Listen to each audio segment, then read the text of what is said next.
All right, so let's go ahead and get started with our first session. This is actually going to be, I think, the only session specifically dedicated to medical issues in Jacobsen syndrome. And we actually have two speakers that are going to kind of tag team. So I'm going to introduce them both at this time. The first will be Dr. Ken Paris. Ken is an associate professor of pediatrics at Louisiana State University in New Orleans. He is a board-certified immunologist caring for patients with a wide variety of primary immunodeficiencies, including now Jacobsen syndrome. He has recently established a collaboration with both the 11Q Research and Resource Group as well as the European Chromosome 11 Support Group. He is the chief of the Division of Allergy Immunology at LSU, and I want to specifically acknowledge Ken, who was able to help us to reach out to the Jeffrey Modell Foundation, who made a very generous contribution to help fund this conference. So that's awesome, and in keeping with our tradition, you can either take this home with you or drink it over the next couple of days. Doesn't matter, but if you drink it here, you do have to share it, I think is the rule. Correct. That's what we've done before. So. I'll be happy to help you in all regards there. And then our other immunologist is Dr. Virgil Dom, who is from the Netherlands, who specialized in internal medicine and clinical immunology at the, I can never pronounce this, I'll just say it the way I think it is, but Erasmus Medical College in Rotterdam. You can ask him to pronounce it properly. He is the head physician in the Immunodeficiency Center, in which he focuses on treatments, diagnostics, and research for patients with immunodeficiencies. He was introduced into the field of Jacobsen syndrome by the father of one of the European boys, Ton Schouten, who is a member of the European 11Q network, because his son was referred to the outpatient clinics in the Department of Immunology because he was having recurrent respiratory tract infections and warts. Having seen Ton Schouten and his son, he became interested in the relationship between Jacobsen syndrome and disorders in immune cell function, and with the help of members of the Dutch patient organization, he started evaluating Jacobsen syndrome patients for immunologic disorders. The Erasmus Medical College is one of a few centers of expertise in the Netherlands on immunodeficiencies, and Virgil is responsible for diagnostics and care for the adult patients as well. His research interests include so-called syndromic immunodeficiencies, which are genetic diseases that may involve immunodeficiencies, just like Jacobsen syndrome. So Virgil will follow Ken, but I just want to, on a personal note, say how grateful we are to have both of these guys. And as you, if you haven't already heard, you're going to learn more about how their interests has, without a doubt, led to potentially life-saving therapies and interventions for your children. And that whole story really started in this room 4 years ago, when we were just beginning to ask the question, and that's led to what you're going to hear today. So thank you to both of you guys. And Virgil, I'll leave this. Where's Virgil? There you are. I'll personally deliver it to you. All right. Go ahead. Okay, great. Thanks, Paul. So this is now my third time I'm traveling out to San Diego to meet with all the families here. And I think I've been to the European meeting twice. That's right, 2 times. And I've learned so much from doing that, actually. I've met some really good friends all around the world now. And I also learned that less is more. I think the first time I presented, I probably had something like 60 slides, and we went way over in time. I think it was a 45-minute talk became 2 hours of discussion. So I've pared that down. I now only have about 30 slides or less. And what I really want to do is let you guys drive the conversation after Virgil and I do our talks. So I'm going to talk a little bit about the basics of the immune system, sort of like an introduction to our immune system, so you get a little bit of background. And I know from working with Virgil at this meeting and at the meeting that's held in Germany every 2 years, his talk is a little more specific about mutations in genes that are associated with immune deficiencies in Jacobsen, or so what we think probably is happening. So I'm going to get started. And I have 3 objectives today. You're not going to become clinical immunologists or have all the knowledge of a physician, but I really want you to understand the basics of our immune system, or just be familiar with it. So when you speak to physicians about your children, the words that they use won't seem foreign or completely foreign to you. I want you to understand the features of immune deficiencies in patients with Jacobsen syndrome or 11q deletions. And I also want to talk a little bit about recommendations for treatment and how we can maybe have a few interventions that will keep your children healthier than they would be otherwise. So first, what is immunity? We throw that word around a lot, but immunity helps keep us healthy. So our immune system keeps most people healthy most of the time.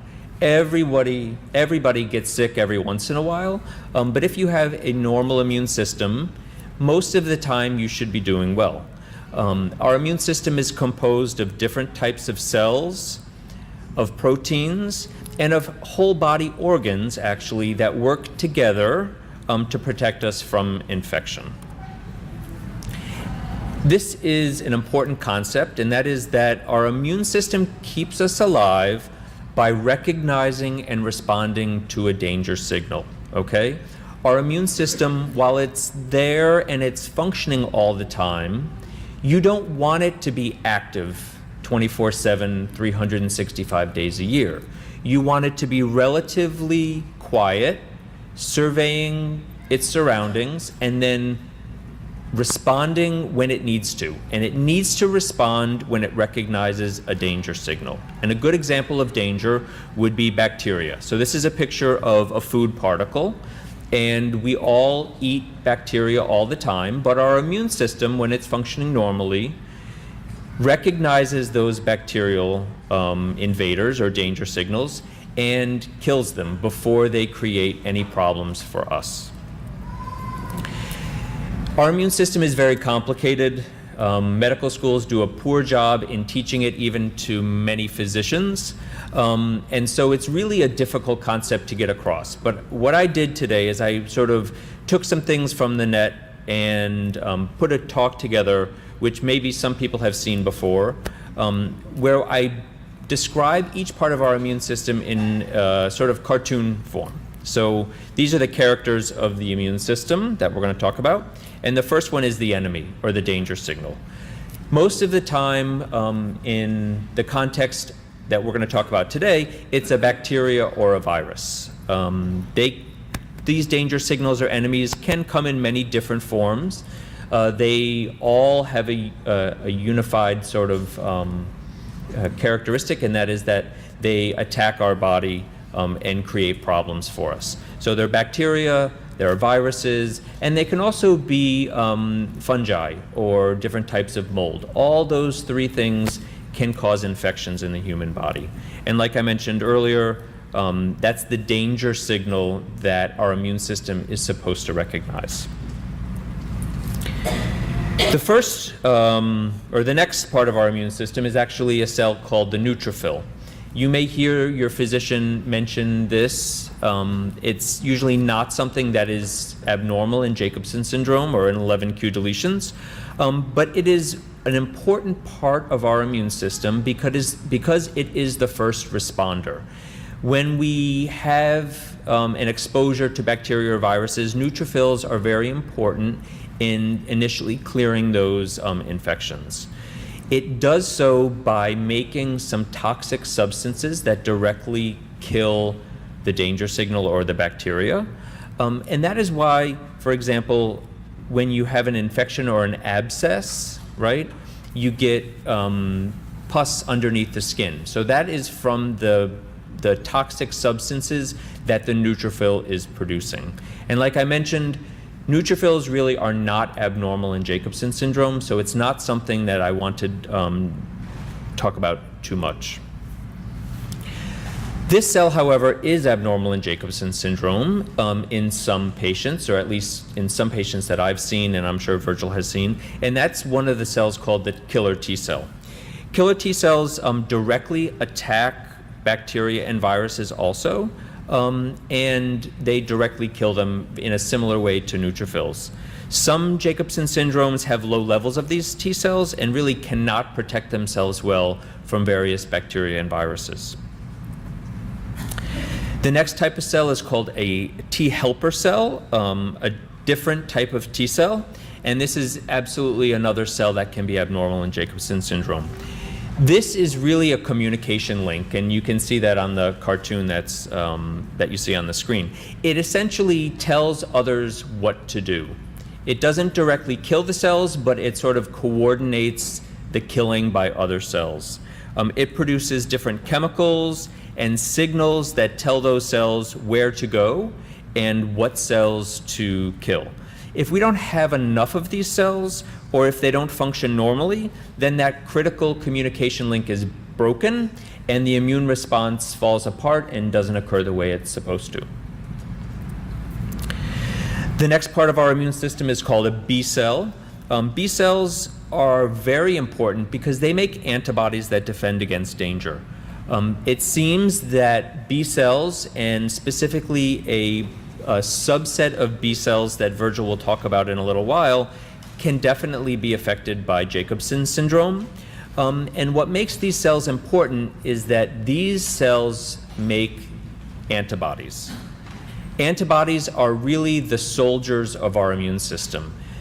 There are millions, if not hundreds of millions, of antibodies circulating in our bloodstream all the time, waiting to respond or recognize bacteria, viruses, and fungi.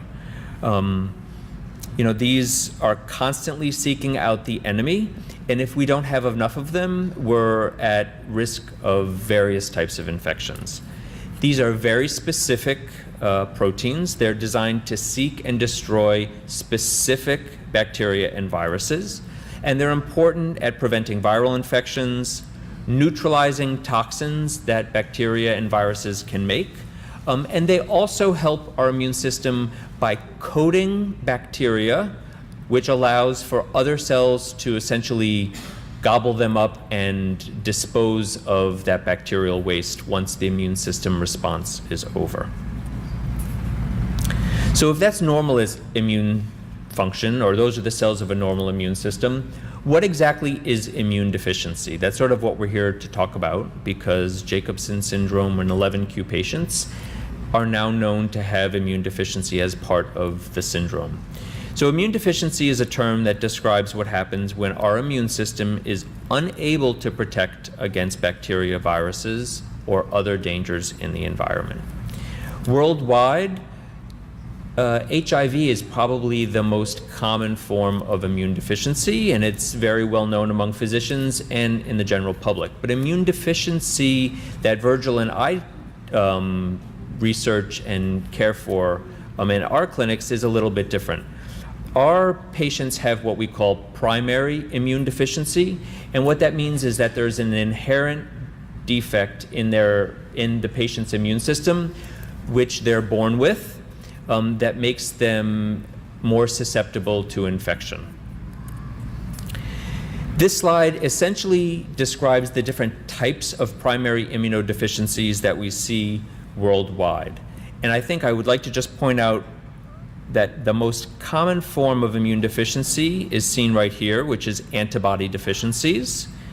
The next group of immune deficiencies which we see in our clinics are defects with T cells.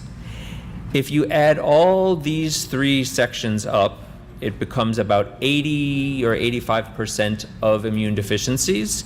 And these are the types of immune deficiencies that we see in Jacobsen syndrome, either defects in T cells or defects in antibody production. So the things that we see in regards to immune deficiency in Jacobsen syndrome is not unlike what immunologists see in other forms of primary immunodeficiency around the world. How do we test for immune deficiency in Jacobsen syndrome? So it requires blood testing in order to measure antibody levels. It requires blood testing to measure T cells and B cells to make sure that they're present in the normal numbers in our bloodstream. And it also sometimes requires that we administer a special vaccine to test the functionality of your child's immune system, okay? And I'm going to talk a little bit about that a little later on.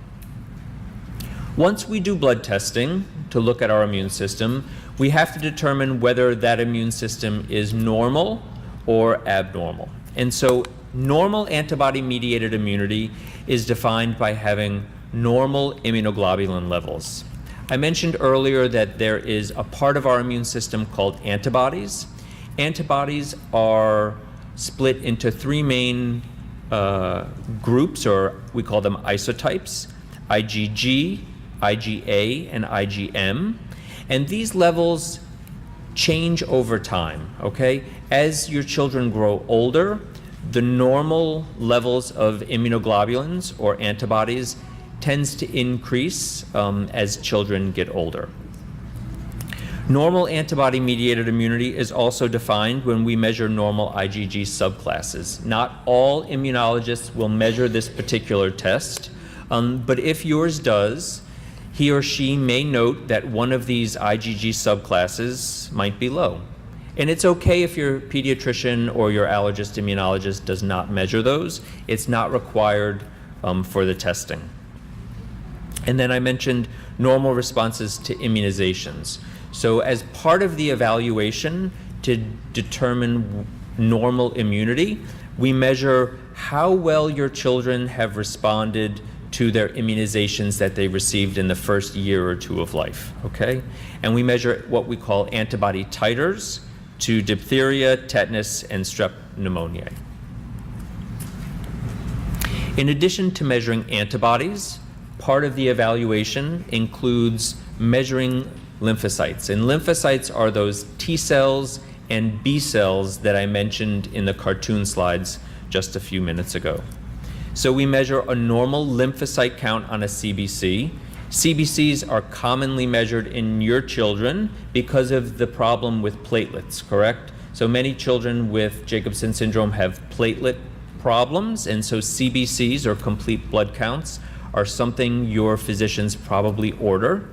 And a simple CBC can also give us a total lymphocyte count. Part of the evaluation for Jacobsen syndrome patients must include measurement of T cells and B cells.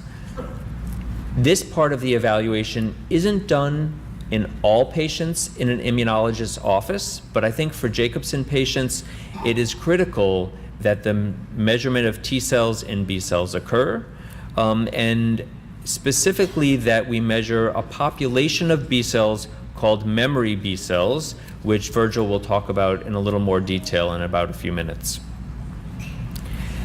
Many patients in this room, if your child has been born sometime in the last 5 years, has already experienced a very quick routine screening test at the time of birth.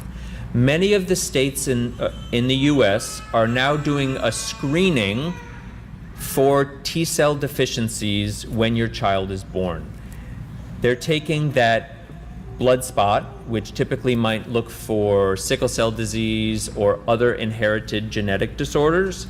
They're taking that blood spot and measuring whether your child has normal T cell numbers or not. So reassuringly, many children with Jacobsen syndrome nowadays who have very low T cells are being picked up at the time of birth because this screening is going on. Not all states are doing it, however. Louisiana, for example, is not screening, and there are a few more states in the middle of the country who also are not screening for T cell deficiencies. So I think it's important for everyone to realize that it's still important to make sure your immunologist is measuring T cells because it may not be getting done in all states in the US. So, what symptoms in 11q or in Jacobsen syndrome might suggest an immune deficiency? Well, we know that the immune system is important in protecting us from bacterial and viral infections. So simply put, chronic respiratory infections, ear infections, sinus infections, lung infections, if they're occurring very frequently or with unusual organisms, like unusual bacteria, that would be a sign that there may be a immune deficiency present. Chronic diarrhea, oral and diaper thrush, and recurrent or severe warts can be a sign of T cell problems. So these infections on the top, the chronic respiratory infections, tend to represent antibody deficiencies or problems with B cells. And these infections on the bottom, chronic diarrhea, oral or diaper thrush, or other skin, warts, or viral infections, are things that might signify T cell deficiencies.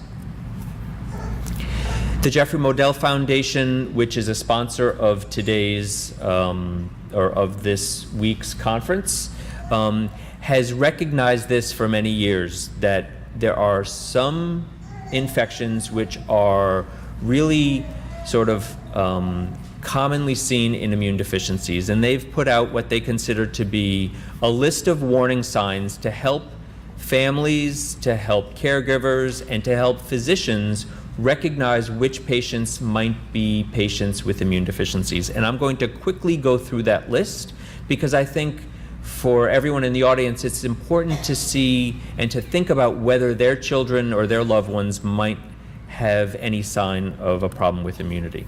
So these are the 10 warning signs. They've changed a little bit over the years, but this is one version of them. If you have 4 or more new ear infections in 1 year, 2 or more sinus infections within 1 year, 2 or more months on antibiotics, 2 or more pneumonias within 1 year, failure to gain weight, so failure to thrive or to grow normally, recurrent deep skin or organ abscesses, persistent thrush in the mouth or fungal infections in the skin. I mentioned that on the previous slide. Need for IV antibiotics to clear infections, 2 or more deep-seated infections, and what that means is something like pneumonia, abscess formation, meningitis, those types of infections, or simply put, a family history of PI. And in number 10, I would actually also say a history of a genetic disease associated with immune deficiency, of which Jacobsen syndrome is one. And therefore, by definition, every person with 11q or Jacobsen syndrome has at least one warning sign of potentially having an immune deficiency and needing to be screened. So what's important to recognize is that these warning signs are not specific, right? But they're designed to try to help us decide who needs to be tested to find out if their immune system is normal or not. These have been translated to many languages around the world because they have helped really identify patients with what otherwise might have gone unrecognized for many years. So they've been translated into Dutch, into Italian, Spanish, French, and I know definitely I can get a copy in Portuguese if we need to. So Virgil and I are both parts of the Jeffrey Modell Foundation. So we have colleagues in Sao Paulo and many other cities around the world. So for attendees today from other countries, please talk to us and we can connect you with physicians in Brazil. Absolutely. In multiple cities too, okay? Not just Sao Paulo, everywhere. So immune deficiency is something that has been recognized in Jacobsen syndrome, and there's a few characteristic types of immune deficiency or named immune deficiencies that we've seen. The first is called common variable immune deficiency. Patients with CVID have low antibody levels and poor responses to vaccines. Some of these patients have low T cells. They have recurrent infections of the ears, sinuses, and lungs, and they have chronic GI symptoms in many cases. Various physicians in the US and worldwide have described patients with CVID who also have 11q deletions. So this is something that is fairly well known in our immunologic world, that patients with JS might have this type of immune deficiency. Other patients with Jacobsen syndrome have simply had what we call, this big word, hypogammaglobulinemia or low antibody levels. These patients are different from CVID in that they don't have significant T cell deficiency. So this, actually ignore this line right here. Many of these patients probably have normal T cells, but they have the same types of infections. They have ear infections, sinus infections, lung infections, and they also might have GI problems, either diarrhea, abdominal pain, or gastrointestinal infections. This is the type of immune deficiency that I worry most about in Jacobsen syndrome. I'm reassured now that we're screening in most states and in other countries in the world, because these patients with severe T-cell lymphopenia are getting picked up. But patients with Jacobsen syndrome might have low T cells. They have low T cell numbers, low T cell function, and they might have recurrent infections, specifically of the lungs, with severe viral or bacterial pathogens. The severe T cell lymphopenia patients, or low T cell patients, are, like I mentioned, being picked up on newborn screening in the US. We're not sure exactly why some patients have very low T cells with Jacobsen syndrome, while other patients have normal T cells. That's part of the research that Virgil is doing, and with the help of Paul, to try to get a genetic basis for that immune deficiency. But these patients are at very high risk for severe life-threatening infections. And this is really the patient, like I mentioned, that I worry most about in my practices. So, how can we apply the knowledge I just discussed to the health of children with 11q? So, I think we need to think about a timeline for immunologic evaluation of all patients with Jacobsen syndrome. So first, measure T cells soon after birth. As soon as the diagnosis is made, make sure that your child or your loved one with Jacobsen syndrome has had an immunologic evaluation where T cells and B cells have been measured. At the age of about 4 to 6 months, I would recommend measuring immunoglobulins, so that would be IgG, IgA, and IgM. At about the age of 12 months, I would measure responses to vaccines. So measure those antibody titers to tetanus, diphtheria, and to strep pneumoniae. At around 2 years of age, part of our evaluation always includes administration of a special vaccine called Pneumovax and a measurement of the response to that vaccine 4 to 6 weeks later. And one thing I'd like to really stress here is the last bullet point, and that is that even though someone may have had a normal evaluation in the first year or 2 or 3 years of life, things change over time. And our immune system really is a dynamic part of our body. And it is fairly well known among immunologists that immunity can decline over time. So what was normal at one point may actually, at a later date, become abnormal. And so it's important to readdress these issues with physicians over time to make sure that you're not missing the development of some immune deficiencies. So some other recommendations that I've come up with over the last 4 or 5 years since I've been involved with the 11q groups. Number one, all patients should have a consultation with an immunologist, whether or not you feel your young child has recurrent infections. I think that if your child is older or in their adult years and infections are not a problem, it's probably not too important. But in the younger age groups, it's very important to establish care and at least have an initial consultation and evaluation with an immunologist. 2, all routine vaccinations are recommended in patients with Jacobsen syndrome unless there is a known T cell deficiency.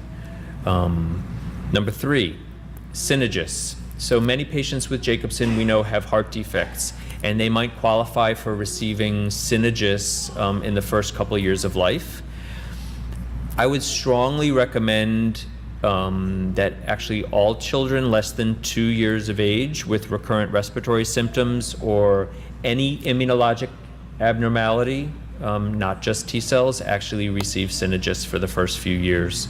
And that's based upon experience. I know Paul had a patient with Jacobsen Syndrome, or at least knew of one, who had a very severe infection with respiratory syncytial virus, which is what Synagis protects from, which it's an infusion of medication, and that patient passed away. And I know that my patient with Jacobsen syndrome also had very severe life-threatening RSV infection. And my last recommendation is Pneumovax, which I mentioned earlier, at about the age of 2, as part of the immunologic evaluation of your children. In my practice, all patients who have a genetic or a chromosomal disease associated with immune deficiency get early antibiotics. So early treatment of infections with antibiotics. I don't wait 1 or 2 weeks before I treat patients with antibiotics. If they have any sort of immune problem, I treat on the day that they come into clinic. As I mentioned, I repeat the immunologic evaluation if infections are recurrent or severe, or if they've continued over time, even if the tests were normal the first time.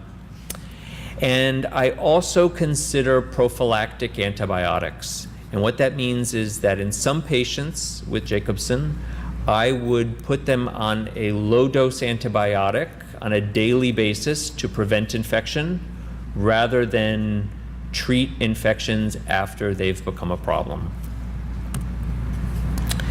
So, further management of immune deficiency, and this is my last slide, or second to last slide.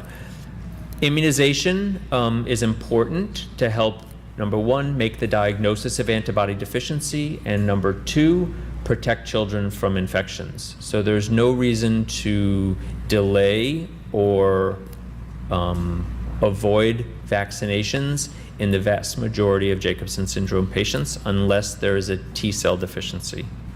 Antibiotics can help prevent infections as part of the management of antibody deficiencies. And then in some patients with antibody deficiencies, we can use immunoglobulin infusions, and we can do that with various routes. We can use intravenous route, or we can use those infusions subcutaneously, meaning with a needle underneath the skin. I don't have much about that on this slide because I think that might be a topic we'll discuss in the panel discussion or in a Q&A session after Virgil is done with his talk. So in summary, number 1, our immune system is complex and it protects us from danger. Number 2, it's well documented now that some patients with 11q have immune deficiency and have frequent infections. And number 3, all patients should be tested and treated when necessary to reduce and prevent infections. And so finally, I put 2 very high quality, reliable resources on this slide for people to write down. So the first one is the Jeffrey Modell Foundation. The Jeffrey Modell Foundation is a network of centers around the world that are essentially committed to diagnosing and treating patients with various forms of immune deficiencies. They have a very good website, www.info4pi.org. And if you don't want to get on the website, call them on the phone and they will answer within 1 ring, probably, and we'll be able to help you if you have questions or refer you to someone that can answer your questions. And then the second resource is the other patient group in the US called the Immunodeficiency Foundation. Their website is www.primaryimmune.org. They're based out of Maryland, and they have patient meetings around the country. So if you have family members who are diagnosed with immune deficiency and receive immunoglobulin, these patient meetings may actually be very helpful for you to meet other people in the same, just like today's meeting is very helpful, so you meet other families. The IDF meetings will do the same thing. So the Jeffrey Modell Foundation and the Immune Deficiency Foundation, both very good resources. Okay, so I'm going to turn this over to Virgil, and I'm going to let him finish with a little higher level discussion about the deficiencies in Jacobsen syndrome. And I think we'll do some questions after, unless we have one. Yeah, I think so. So Paul has a copy of the presentation, and it will be, are we banking this and have it online? Upload all of these on the website. Yeah. So you don't have to take notes. You'll be able to download that in the near future. And I should have put my email. I'm more than happy, I can give you all my email. So it's kparis, wait, I'll go slow. My fault. Need a chalkboard. I know. So it's KPARIS at lsuhsc.edu. So it's lsuhealthsciencescenter.edu. And you can find that online too, because I think it's on the institutional website. So I'm not giving out some personal email. But if you have questions, by all means, you can email me. And I know some families already have, and I've made some great connections and hopefully help some people. So Virgil, you want to come up?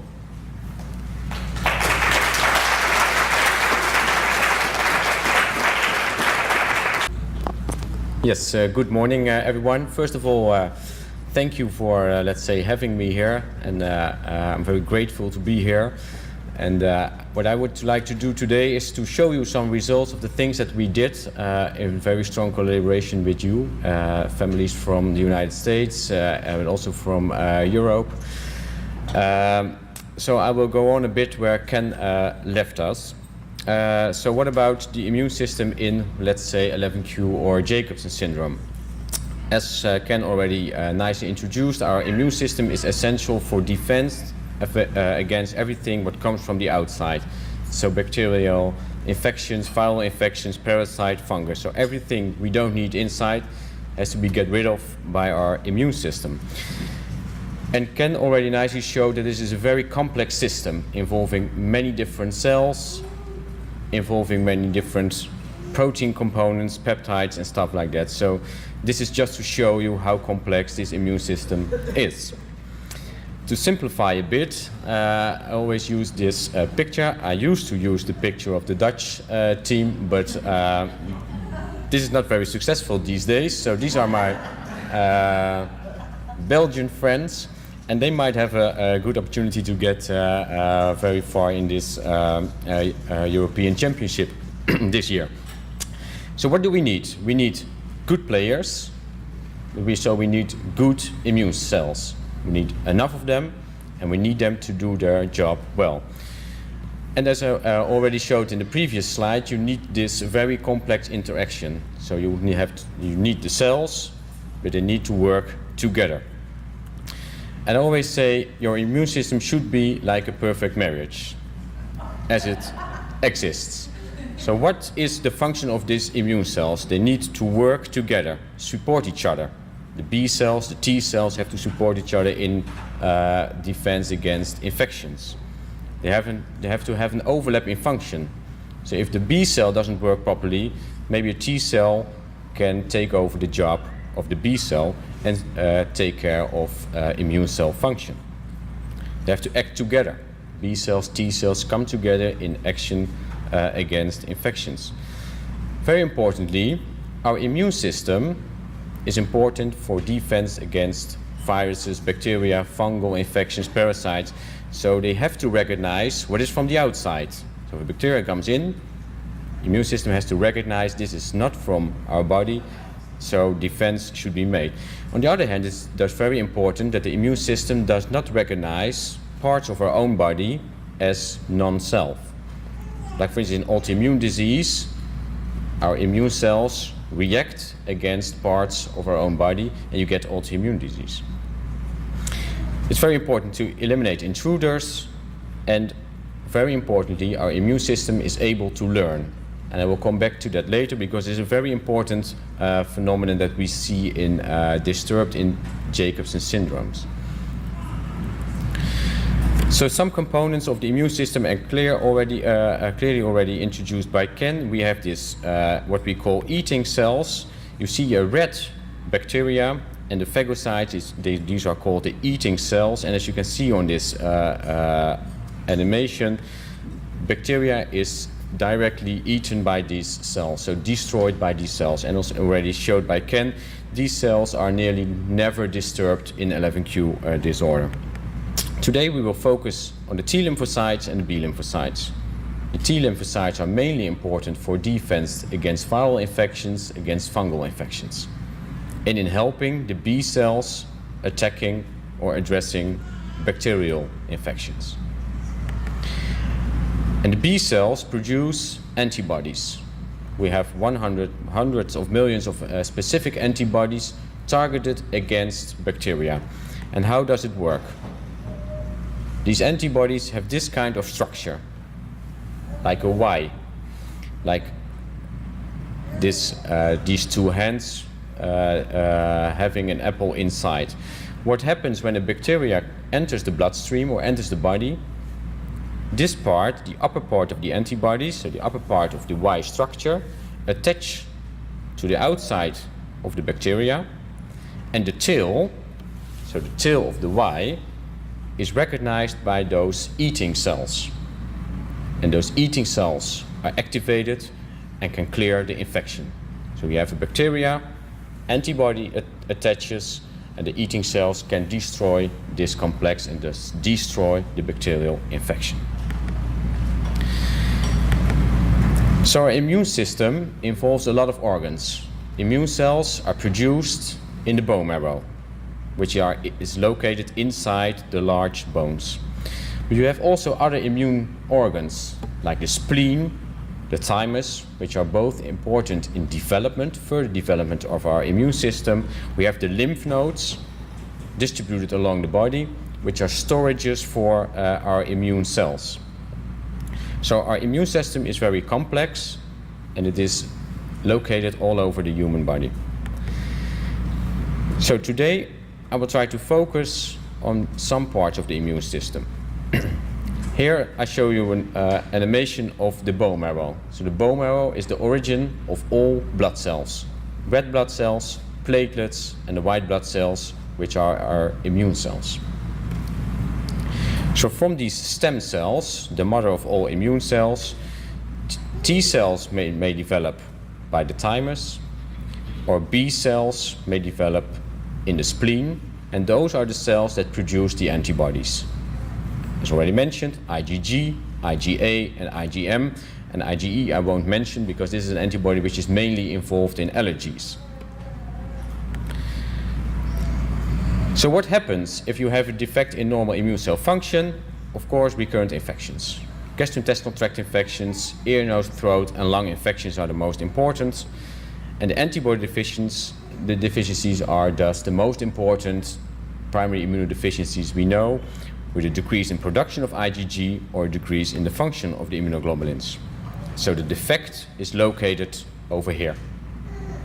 There's not enough production of IgG, or one of the IgG subclasses, 1, 2, 3, or 4, or when there isn't a normal number of IgG, the function of IgG may be diminished. What does it result in? Patients can have recurrent, severe pulmonary tract infections, like demonstrated over here. And actually, this is a picture from the hand of the guy that was already introduced by Paul. This was Jiri Schouten, the son of Ton Schouten, who got me involved in this 11q disorder. He presented at my outpatient clinic, was referred because of recurrent severe warts on the hands, as you see here, and also on the feet. So patients with defects in immune cells have recurrent infections. So what about defects in the immune system in Jacobson or 11q? Well, is it very new? No, because it was a publication by the group of Paul. describing in a significant number of patients already 10 years ago or 12 years ago recurrent infections in a significant number of patients. So it seems to be that already at that time it was recognized that recurrent infections were a common problem in people with 11q disorders. And over time, several case reports have been published in literature describing patients with 11q and recurrent infections, as shown some examples over here. And what were the most common findings? And I hope this is something you can read also in the back. But the most common findings in literature in patients with 11q with immunodeficiencies were antibody deficiencies, with low levels of IgG, IgA and IgM, but most predominantly low levels of immunoglobulins. So antibody deficiencies, problems from the B cells. So with this knowledge, with the first presentation of Jiri Schout at my outpatient clinic, I got interested in where is this a link, immunodeficiency and the 11q disorder. So what I try to do is to, in strong collaboration with the Dutch patient organization, we try to evaluate our Dutch patients in our lab to see whether there is a common phenomenon of immunodeficiency in Jacobsen syndrome. So what did we do? We invited some patients. This is not a Dutch patient. This is Robin. She at that time was living in Brussels and then moved back to the United States, which I also met her at my outpatient clinic to see what was wrong with her immune system. But she was already known with immunodeficiency for a long period of time. So we evaluated 6 Dutch patients, all known with Jacobsen syndrome. Here you can see the deletions, and very interestingly or very remarkably, 5 out of 6 had a history of recurrent respiratory tract infections. So recurrent pneumonia, recurrent sinusitis, recurrent otitis, all since early childhood. There was 1 out of 6 that had no recurrent infections, but 5 out of 6 severe infections since early childhood. And the main problem was that most of these patients were not recognized as having an immunodeficiency at that time, because it was always thought they had recurrent infections because they didn't cough up well, they had recurrent infections because there were anatomical problems, but it was never thought of an immunodeficiency. So we did some further analysis on these 6 people, and what we found very remarkably, looking at IgG in the first line, patient 2, you have to remember, no recurrent infections, had normal levels of IgG, and the other 5 out of 6 had significantly lower immunoglobulin levels when compared to normal age-matched controls. So IgG was low, and when you look at the total number of B and T cells, you see in some patients low numbers of B cells and T cells. And in more detail, when we look at the number of B cells, they were generally low in the majority of patients. The B cells that were low were most importantly what we call memory B cells. And this is quite a difficult picture, but what it shows is the development of our B cells. So the origin of all our immune cells is in the bone marrow. You have the stem cell, which matures, develops into our mature B cells. So there are different stages in development, eventually leading to our immunoglobulin producing B cells. And one of the B cell subsets is the so-called memory cell. So you just have to remember, from stem cell to mature B cell, somewhere there is the memory B cell. And why is this one important? It's important, the name says it already, to generate memory. When I get an infection, let's say a pulmonary tract infection, I get sick, but my body will make antibodies against that bacteria, let's say bacteria A. So I get infected with bacteria A, I get the disease, but my body starts protection against bacteria A. That's what I meant when I said that the immune cells are able to learn.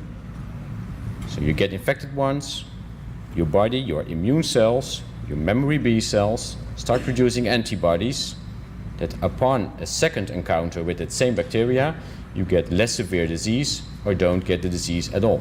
So these memory B cells are very, very important in generating memory against infections, protecting you against several infections with the same pathogen. And as already demonstrated, those cells were very low in the number of patients that we included in our studies.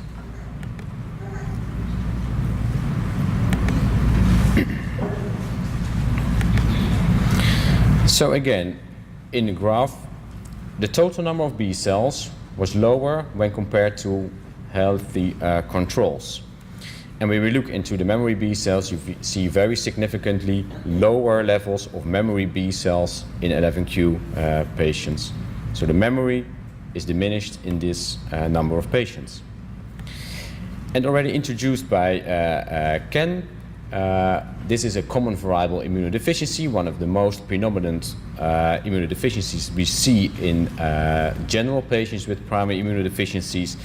And the clinical features, the findings that we do in the 11q are very comparable to those done in CVID. Low levels of IgG, low response to immunization, low numbers of memory B cells, all features of what we call common variable immunodeficiency. So the 11q disorder also shows immunodeficiency, which is comparable to a known clinical entity, CVID. One of the most important questions is, of course, why is this related? Why is there an immunodeficiency in 11q disorder? So I go back a little bit to the chromosomes in Jacobson. Well, I don't have to explain that there is a deletion of the long arm of chromosome 11, or part of this long arm. So this is how it schematically looks. This is the chromosome 11, and on this chromosome, a part of our genetic material is located. So on the chromosome, there are several genes that are involved in all kinds of functions of our human body. So you can imagine, if you get a deletion of a part, depending on the part that is deleted, several genes are missing or lacking, and you get specific problems. So, looking into more detail in the chromosome 11, one of the genes that came up was the ETS1 gene. And as you already know by the studies of Paul, the ETS1 gene is involved in cardiac development. So lack or missing function of ETS1 results in cardiac development problems. So the question was, is this ETS1 gene also involved in immune cell function? And we don't have too much data on the immune cell or the function of ETS1 gene in human immune cells, but we know from mice studies that this ETS1 gene is very highly expressed in our immune cells. So in all kinds of immune cells, and this shows a graph of the B cells, ETS1 is highly expressed. So what does it mean? In these lymphoid cells, in these immune cells, we see high levels of ETS1, which suggests that ETS1 has a function in these cells. Because the question is, why would it be there otherwise? And in studies in mice, it has been shown that if you miss ETS1, so there are mouse models that don't have ETS1, the development, the differentiation of the B cells in these mice is less effective. You have a lower number of memory B cells. And you see also disturbed development of T cells and NK cells. So these studies suggest that in mice, and mice are not men of course, but in mice, the missing of ETS1 results in lower B cell development. So this is a possible gene that is involved in the development of immune cell defects in Jacobson as well. Might there be another gene, the FLY1 gene? FLY1 gene is located over here at the end of the long arm of chromosome 11, so it's also deleted in quite a number of patients. And we know also from, again, mouse studies that lack of the FLY1 gene This is a difficult to explain picture, but I just wanted to mention that also in mice, lacking the FLI1 gene, there is a lower number of B cells, a lower number of T cells. So again, lack of this FLI1 gene results in developmental problems of the immune system. So is this all there is? Because there are many other genes on the long arm of chromosome 11, so we should still further investigate which genes might be involved. Is it a gene located on the chromosome 11 that is lacking, or are there defects on other chromosomes? Because sometimes you see that deletion of chromosomes, deletion of certain chromosomes accompany defects on other chromosomes. So it is not to be sure, it's not said that it's sure that it's ETS1, FLI1, or another gene on chromosome 11. Might also be the case that there is a gene lacking or a gene dysfunctioning on another chromosome. So there's a lot of work to do to find out what is the exact cause of this primary immunodeficiency. But it's very clear from the data over the past years, but also these studies that we performed very recently, that it is a common phenomenon in patients with 11q, that they have low IgG, low numbers of B cells, T cells, and thus recurrent infections. And it should be recognized by our colleagues, I would say. So to come to my conclusions, as already said, a large number of patients with 11q suffer from recurrent infections, mainly gastrointestinal tract infections, caused by low levels of immunoglobulins and low numbers of memory B cells. These findings that we have done, low IgG, low number of memory B cells, these are responsible for the recurrent infections we see in this patient group. And again, I cannot repeat it enough that all patients with Jacobsen phenomenon 11q need immunological evaluation to be sure, is the buildup of our immune system normal, yes or no? And if needed, the treatment should be considered. Antibiotic treatment or immunoglobulin treatment. So the immunoglobulins, the IgG that are lacking, you can give them by infusion, as already mentioned by Ken, to prevent recurrent infections. To prevent infections, but also recurrent infections end up with organ damage. So we prevent organ damage by treating these children or patients. And with that, I would like to end the presentation, and I think there is some room for questions afterwards. Thank you.